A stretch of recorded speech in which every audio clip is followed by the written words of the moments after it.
The door to room 304 unlocked itself at 11:47 p.m. I heard the click from 3 floors down, sitting at the front desk with my feet up, scrolling through TikTok because Christmas week at the Pinewood Lodge is dead. Like actually dead. No guests, no noise. Just me, the hum of the vending machines, and 48 empty rooms. Except the click wasn't on my phone. It came through the security feed speaker. I look up at the monitor, 3rd floor hallway, room 304's door. Closed, but I'd heard it. The electronic lock disengaging, clear as anything. Nobody checked in tonight. Nobody's checked in all week. I pulled up the reservation system, and that's when my stomach dropped. A guest name, Sarah Whitmore. Check-in, December 24th, 11:47 p.m. Room 304. Payment, cash deposit, September 15th, 3:47 a.m. The timestamp made my skin crawl, September 15th at 3:47 a.m.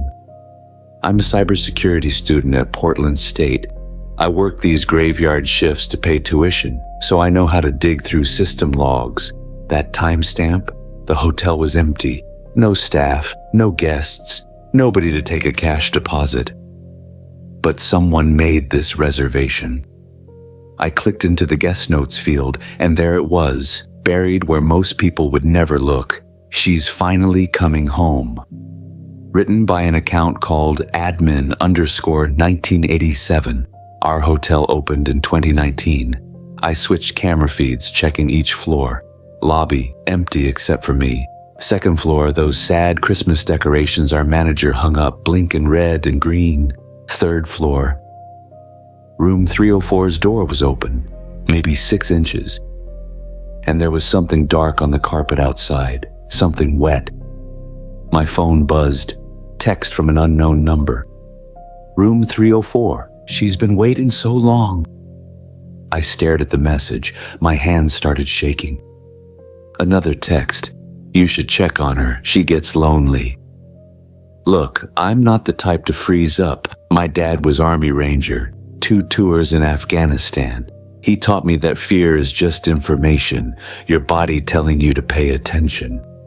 So I pulled up the guest history for room 304 before doing anything else. 7 people had stayed there since 2019. All 7 checked out early. All 7 left complaints about disturbing sounds and feeling watched. The most recent guest was a businessman named Marcus Chen. October. Checked out at 4 a.m. Left 1 sentence in his complaint. There's someone living in the walls.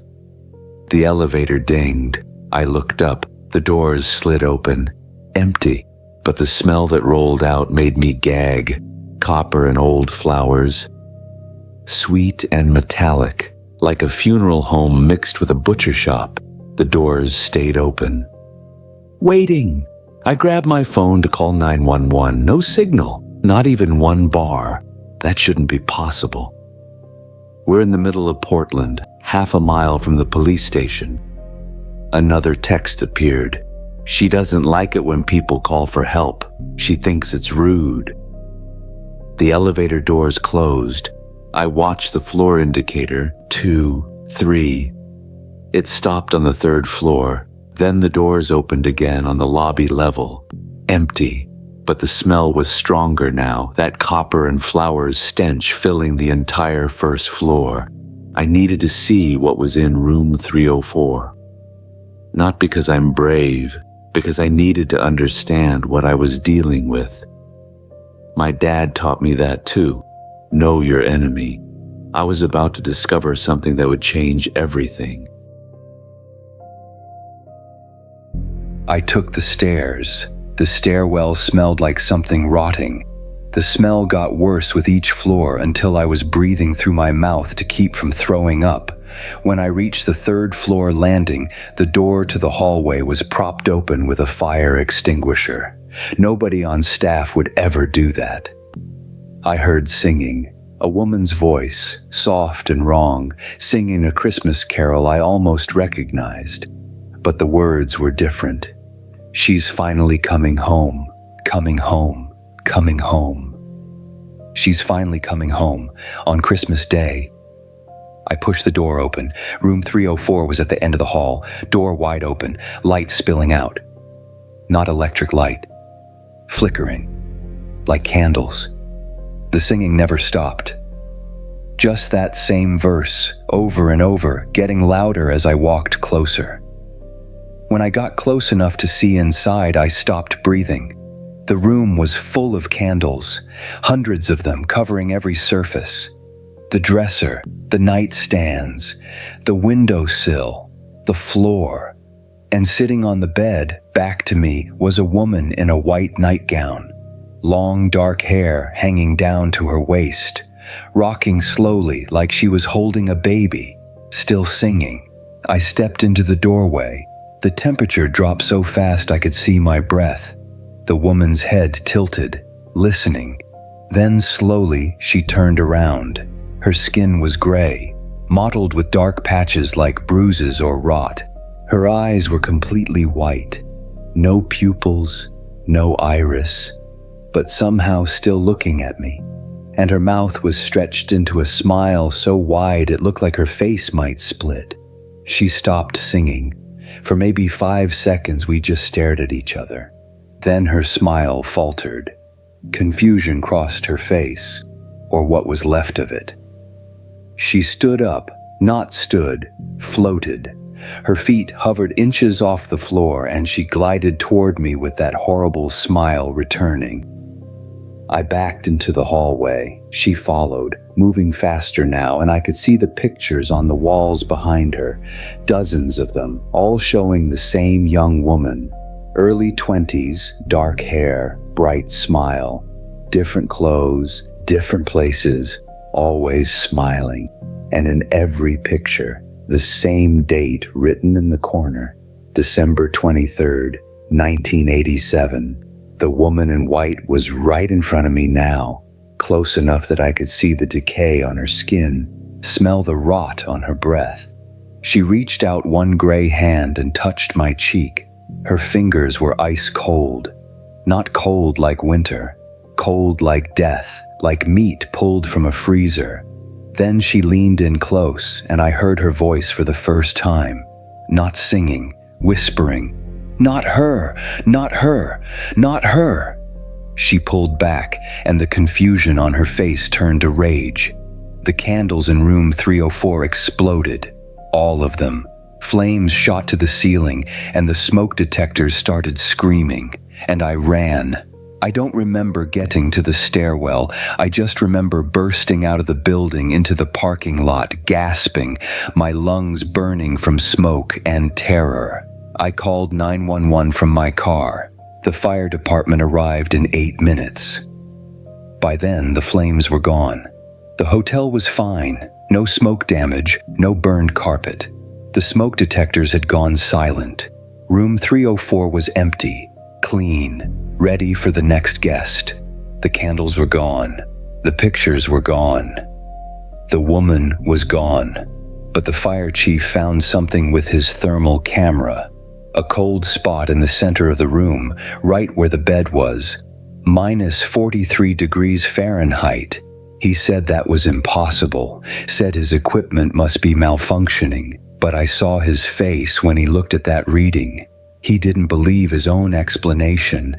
I didn't quit that night. I should have, but I needed to know what I'd seen, what had touched my face with those frozen fingers. So when the fire department left and my manager showed up, pissed about the false alarm, I went back to my desk and started digging. Nothing could have prepared me for what I was about to discover. I pulled every log file from our system, every reservation, every door access, every login, and I found something that made my blood run cold. Admin_1987 had been making reservations for Sarah Whitmore every year since the hotel opened. Same room, same dates, December 24th through January 2nd. Check-in time always 11:47 p.m. But Sarah Whitmore never checked in. The reservations would just disappear on December 26th, deleted from the system, like they'd never existed.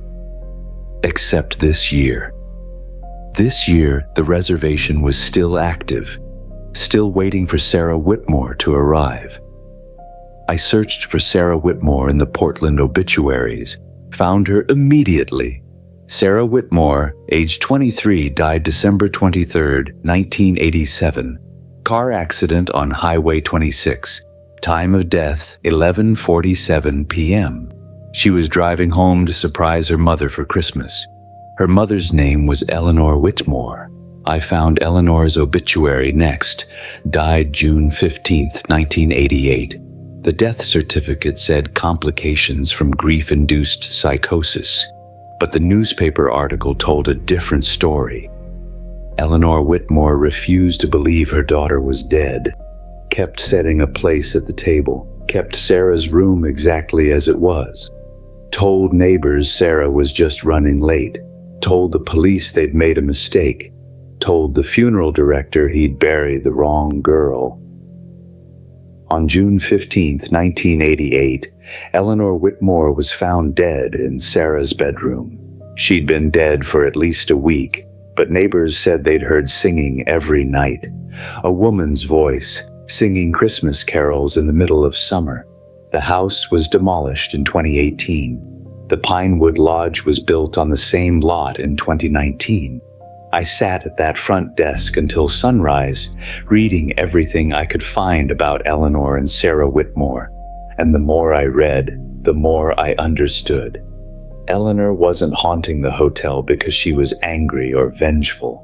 She was haunting it because she was waiting, still waiting, 37 years later, for her daughter to come home for Christmas.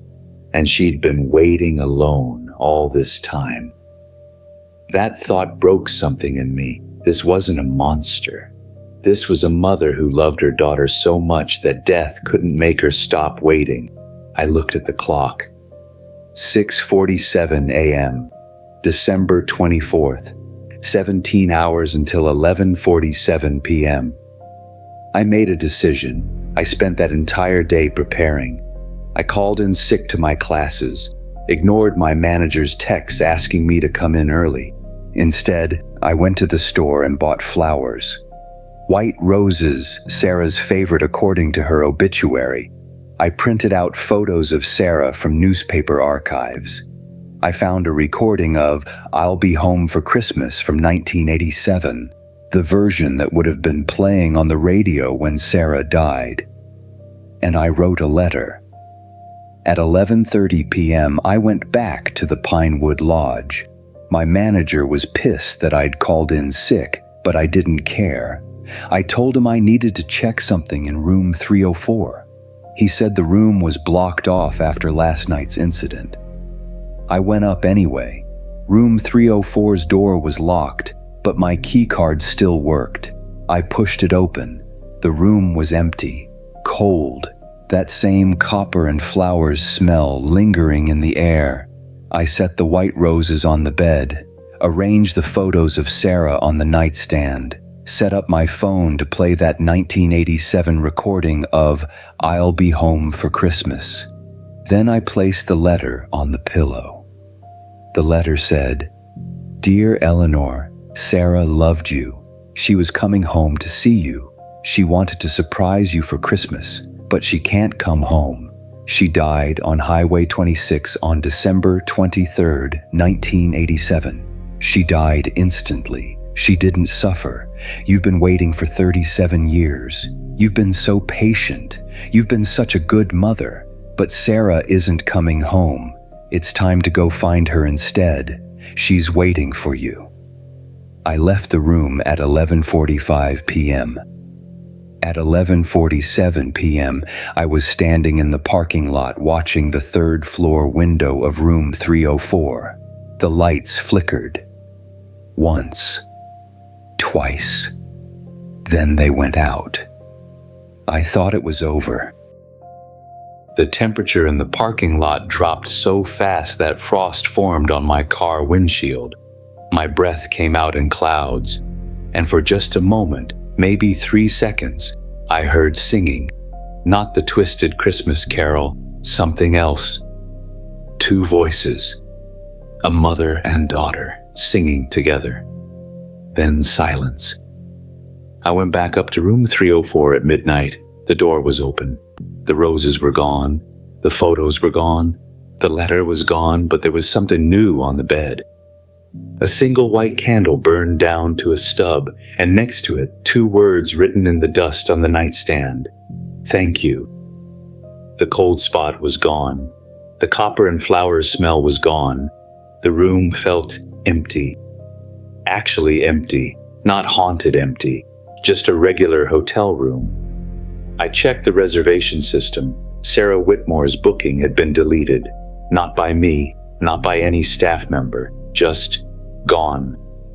Admin_1987's account no longer existed. I worked the Pinewood Lodge for another 2 years while I finished my degree. Room 304 never had another complaint. No strange sounds, no cold spots, no guests checking out early.